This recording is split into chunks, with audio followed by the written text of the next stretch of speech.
Hello my future toppers, welcome to physics wave, जहाँ हर concept clarity के साथ फ्लो करता है। तो बच्चों, आज के इस वीडियो में हम बात करने वाले हैं सेमीकंडक्टर डिवाइसेस के क्वेश्चन की। और ये क्वेश्चन सीबीएसई, नीट, जेईई सभी के लिए काफ़ी इंपॉर्टेंट।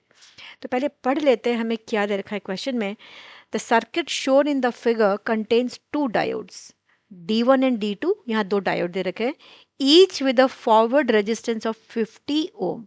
ठीक है, और दोनों की वैल्यूज दे रखी है हमको। इन डायोड की खुद की फॉरवर्ड रेजिस्टेंस है 50 ohm and with infinite backward resistance. Okay, backward resistance infinite हो गया। If the battery voltage is 6 volt, हमें 6 वोल्ट की बैटरी दे रखी हुई है।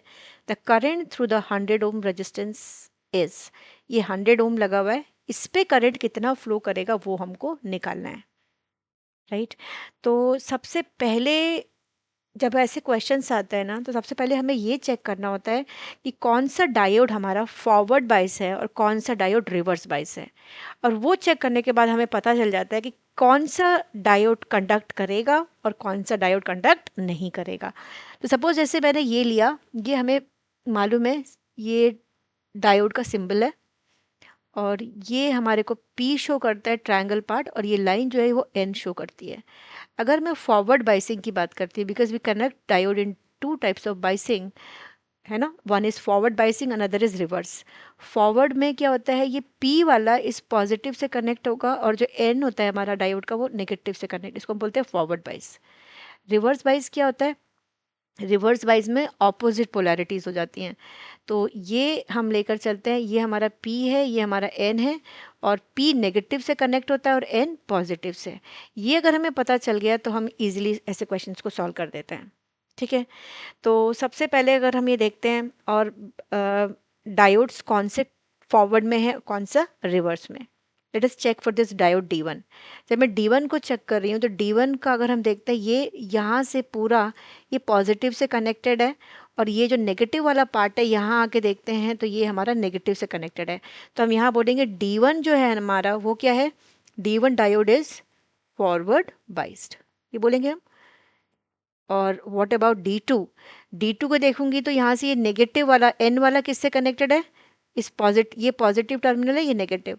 तो ये जो हमारा D2 का N है, it is connected to the positive terminal of the battery, and the P type is connected to the negative polarity of the battery. इसका मतलब हमारे D2 जो हो गया, ये क्या हो गया, रिवर्स बाइस्ड। ये हमें पता चल गया।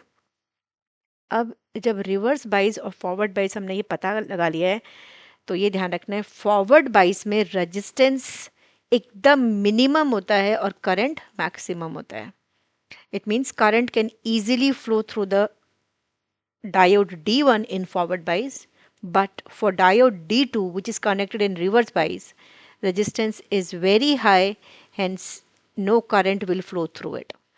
तो करंट क्या होगा, इसमें फ्लो ही नहीं करेगा। ठीक है, जब ये करंट ही फ्लो नहीं करेगा इसके अंदर, इसका मतलब D2 जो होगा हमारा, it will not conduct, D2 will not conduct, ये ध्यान रखना है, इट डू नॉट कंडक्ट। आ गया यहाँ तक समझ में? अगर ये हमें समझ में आ गया है तो फटाफट इनकी रेजिस्टेंसेस निकाल लेते हैं। और ओम्स लॉ से हमें मालूम है I इज इक्वल्स टू क्या होता है, V by R, R effective total resistance. तो यहाँ पर अब ये देखेंगे, ये वाला डायोड हमारा काम नहीं कर रहा है, इसका मतलब इस ब्रांच में करंट क्या हो गई, पूरे के लिए जीरो। इस पूरे ब्रांच में करंट हमारी जीरो हो गई। तो आर इफेक्टिव हमारे को, जब हम टोटल निकाले हैं, वी कितना हमारे पास 6 है, ये 150 ओम है, 150 ओम लिखा मैंने। ये D1 का रेजिस्टेंस 50 ओम दे रखा हुआ है क्वेश्चन में, है ना, यहाँ पर दे रखा हुआ है हमको। तो ये हमने यहाँ पर 50 ऐड किया, और ये 100, क्योंकि जब ये वाला पूरा ये ब्रांच ही नहीं रहेगा सर्किट में, तो ये देखोगे पूरा जो रेजिस्टेंसेज हैं, they will be in series, 50 ओम, 150 ओम और 100 ओम। तो ये 100 ओम, ये तीनों हमारे क्या हो जाएंगे, सीरीज में हो जाएंगे, क्योंकि हमें तो करंट इसके क्रॉस निकालनी है ना। बट अगर हमारा ये D2 कंडक्ट नहीं करेगा, इसका मतलब क्या है, all the resistances will be in series, and in series current will be same, सब पर एक ही करंट फ्लो करेगा। तो यहाँ से हम निकाल देते हैं 6 डिवाइडेड बाय 300, और यहाँ से कितना आया हमारे को, अगर हम सिंप्लीफाई करते हैं तो will get 0.02 ampere. If will check our options, this option B is showing this 0.02 ampere, and hence this is the correct answer for this. I hope the concept is clear. और ऐसे ही interesting physics concept के लिए physics wave को like करें और channel को subscribe करें.